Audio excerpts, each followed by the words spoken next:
Pupil Premium in a nutshell. Pupil Premium is a financial initiative from the government to help support disadvantaged pupils.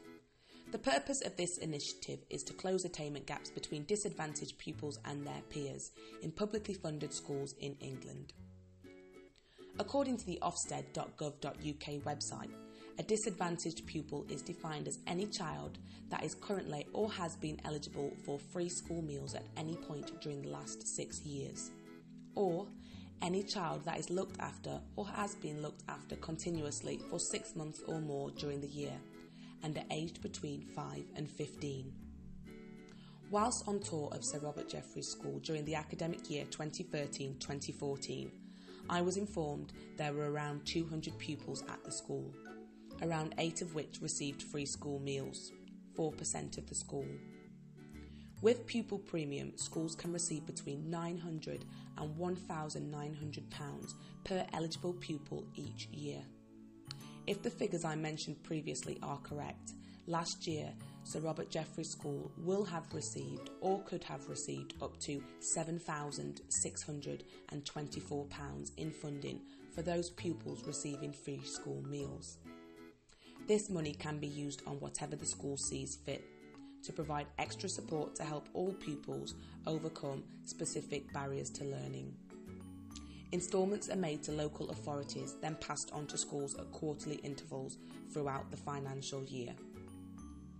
Although schools are free to spend the money how they wish, they must also report on how much they spend, where it was spent, and the impact it had on the learning of disadvantaged pupils.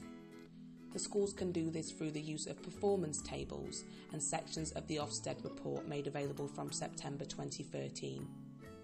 Eligible pupils must be tagged on data and tracking systems and their progress analysed and reports published online. Sir Robert Jeffreys' last Ofsted report was 2009 and therefore the report is unable to be used in reporting. Reviews will need to be carried out for those schools flagged by an Ofsted report as requires improvement in overall leadership and management, or where there may be concerns around the attainment of pupils that attract the Pupil Premium.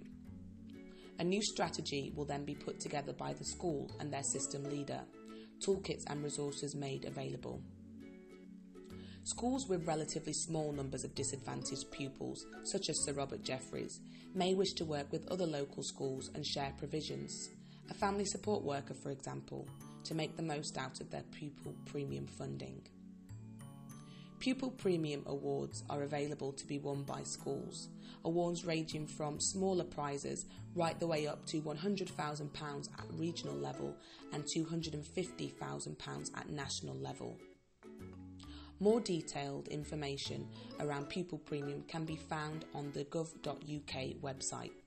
Other resources I have used are listed below.